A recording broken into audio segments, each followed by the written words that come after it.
कोल्हापूर आणि सांगलीचा महापूर आता ओसरायला सुरुवात झालेली आहे। नागरिकांना दिलासा मिळाला असला तरीही पूरस्थिती हाताळायला सरकार कमी पडल्याचा आरोप विरोधकांनी केलाय। त्याला सत्ताधाऱ्यांनी देखील उत्तर दिलंय, पण महापुरावरून कोल्हापूर सांगलीत सध्या आरोपांचा पूर आलाय। पाहुयात या संदर्भातला खास रिपोर्ट।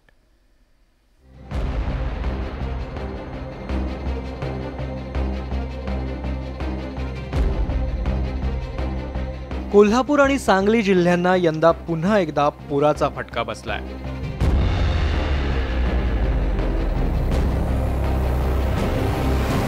पाच वर्षांपूर्वी अशाच पुरातून सावरलेल्या कोल्हापूर आणि सांगलीकरांना पुन्हा पुरानं वेढा घातला।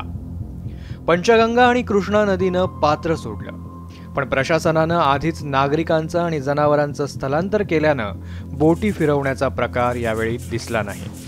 पण या पुरानंतर मोठ्या प्रमाणात वित्तहानी होण्याचा धोका आहे आणि यावरूनच पूरस्थिती हाताळायला सरकार असक्षम ठरल्याचा आरोप करत शेतकरी नेते राजू शेट्टींनी आक्रमक भूमिका घेतली आहे। यापूर्वीचे सुद्धा पूर आम्ही बघितलेले आहेत।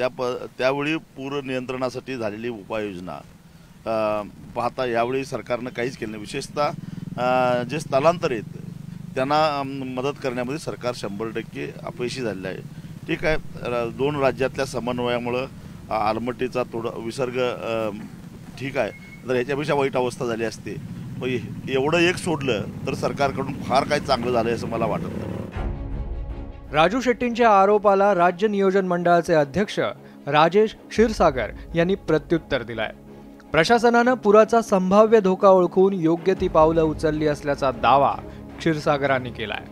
आलमट्टीची उंची ही 517 वरून 516 मीटरवर करण्यात आली आणि त्यामुळे परत एकदा 3 फूट खाली या ठिकाणी घेतल्यामुळे 1 मीटर घेतल्यामुळे पाण्याचा विसर्ग पुन्हा वाढवला। गेल्या काही दिवसांमध्ये पाण्याचा एवढा जोर होता की या ठिकाणी जर अशा पद्धतीनं ही गोष्ट हँडल केली नसती, कोल्हापूर जिल्ह्यामध्ये ज्या पद्धतीनं 2019 आणि 21ला पूर परिस्थिती निर्माण झाली होती, म्हणजे 56 फुटावर पाणी गेलं होतं। गाड्या वाहून गेल्या, घरं वाहून गेली, जमिनी वाहून गेल्या, दूध दुभती जनावरं गेली, हजारो कोटींचं नुकसान त्या ठिकाणी झालं होतं। हे सर्व नुकसान जर टाळायचं कारण जर कोण असेल तर सन्माननीय मुख्यमंत्री महोदय आहेत।